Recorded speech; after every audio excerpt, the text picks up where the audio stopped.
নমস্কার, রাধারানী হেসেলে আবারও সবাইকে স্বাগত। আজকের আমি এই কাতলা মাছের ধনেপাতা দিয়ে একটা দারুণ স্বাদের ধনিয়া ঝাল বানাবো। তার জন্য আমি নিয়েছি খুব বড় না, একটু মাঝারি সাইজের কাতলা মাছ। অনেকে একে কাতল মাছও বলে থাকেন, আমাদের এদিকে কাতলা মাছই বলে। কয়েকটি পিস নিয়ে নিয়েছি। প্রথমে যেটা করব, আমি এটা একটু লবণ, হলুদ আর একটু লেবুর রস দিয়ে 10 মিনিট মেখে রাখবো।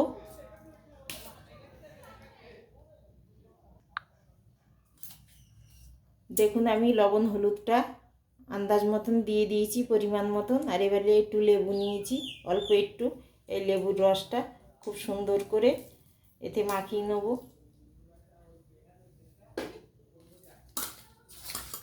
ভালো করে আমি হাত দিয়ে মেখে মাছগুলোকে 10 মিনিটের জন্য রেস্টে রেখে দেবো।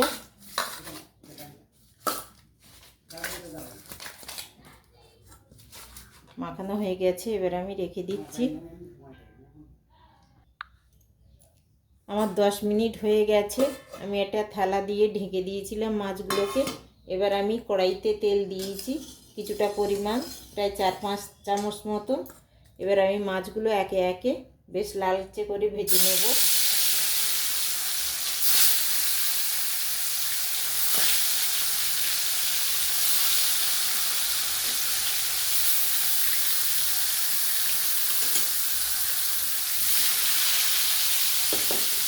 সমস্ত মাছগুলো আমি ভেজে নিয়ে তারপর মশলাগুলো একে একে দেখাচ্ছি।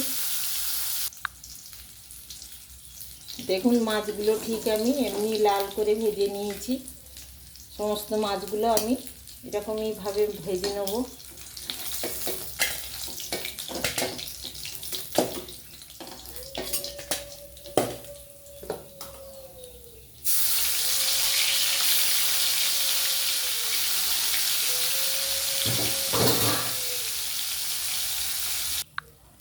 সমস্ত মাছগুলো আমার বেশ লাল করে ভাজা হয়ে গেছে। এবার আমি ওই তেলের মধ্যে আর তেল দেবো না, অল্প হাফ চামচ মতন জিরে, গোটা জিরে, একটা দারচিনি আর একটা শুকনো লঙ্কা ফোড়নে দিয়ে দেবো। বেশ একটু ভাজা হয়ে গেলে গন্ধ ছেড়েছে, এইবার দিয়ে দেবো একটা বড় সাইজের পেঁয়াজ কেটে রেখেছি, কুচিয়ে এটা দিয়ে দেবো। পেঁয়াজটা তারে ভাজা হোক, সেই সময় আমি মশলাগুলো দেখে নিই। এই ধনে, জিরে আর গোলমরিচ একসঙ্গে বেটে রেখেছিলাম। একটা বড় সাইজের টমেটো একটু বেটে রেখেছি। কাঁচা লঙ্কা 4টে কাঁচা লঙ্কা বেটে রেখেছি।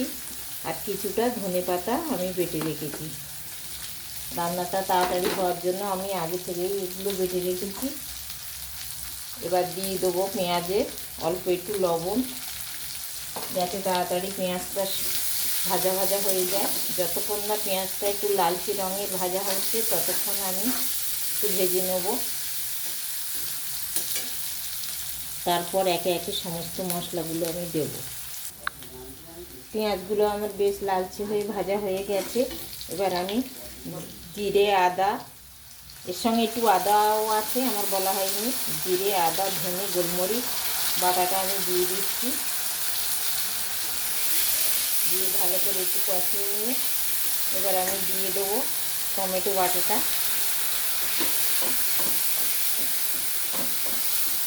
আপনারা এখানে টক দইও ব্যবহার করতে পারেন। আমি যেহেতু টমেটোটা দিলাম বলে আর টক দই দিলাম না।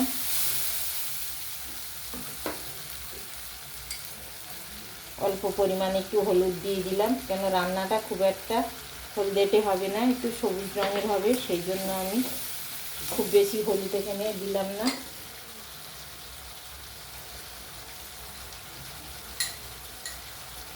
চারটে কাঁচা লঙ্কা বেটে রেখেছিলাম, এটাও দিয়ে দিলাম।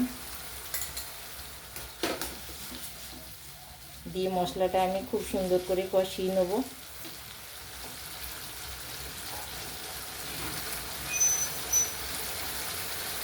স্বাদ অনুযায়ী লবণ দিয়ে দিচ্ছি। আমার পেঁয়াজ ভাজার সময়ও একটু দেওয়া ছিল, সেই জন্য খুব বেশি দেব না, এটা পরিমাণ মতন দিয়ে দিলাম।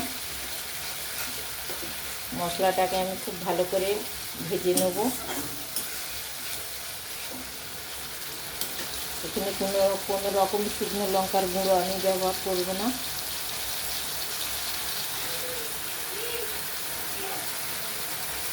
মশলাটা আমার বেশ ভাজা ভাজা হয়ে এসছে। এবার আমি দেবো ধনেপাতা বাটাটা।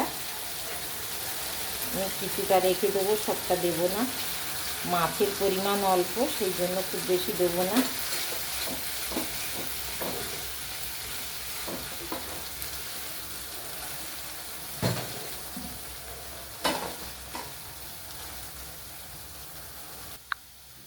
মশলাটা আমার খুব সুন্দর করে কষানো হয়ে গেছে, দেখুন সাইড দিয়ে তেলও ছেড়ে দিয়েছে। এবার আমি কিছুটা গরম জল করে রেখেছিলাম পরিমাণ মতন, আমি গরম জলটা দিয়ে দেবো। এখানে ঠান্ডা জল দেয়া যাবে না, আমি এই পরিমাণ মতন গরম জল দিয়ে দিলাম। পাত্র ধোয়া বাড়ি ধোয়া জলটুকুনি দিয়ে দিচ্ছি, দিয়ে এবার কিছুক্ষণ আমি ফুটতে দেবো। তারপর আমি একে একে মাছগুলো দেবো। রান্নাটা কিন্তু খুব একটা লালচে কিংবা হলদেটে হবে না, যেহেতু ধনেপাতা দেয়া আছে। এবার আমি ঢেকে দেবো।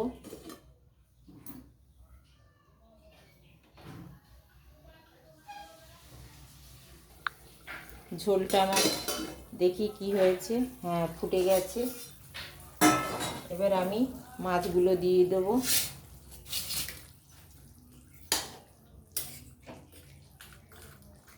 এটা গরম ভাতের সঙ্গে কিন্তু অসাধারণ লাগে। যে কোনো মাছ দিয়েই এই রান্নাটা করতে পারেন, রুই মাছ, কাতলা মাছ, সব কিছু বড় ধরনের মাছ দিয়েই এই ঝালটা বানানো যায়। দারুণ স্বাদের হয়। গরম ভাতে একবার করে খেয়ে দেখবেন এইভাবে। কিছুক্ষণ আমি ফুটতে দেবো, আবার একটু ঢেকে দেবো।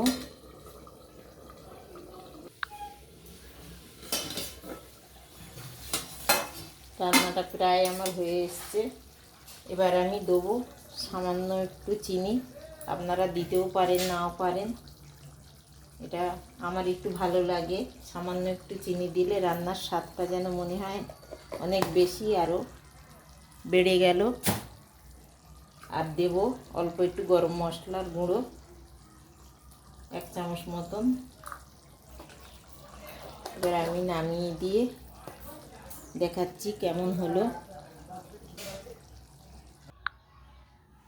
ওই রান্নাটা একটা পাত্রে ঢেলে নিয়েছি, দেখুন কত সুন্দর লাগছে দেখতে। কেমন হলো আজকের আমার এই রান্নাটা অবশ্যই জানাবেন। আমার একবারে ধনিয়া কাতলা মাছের ধনিয়া ঝাল।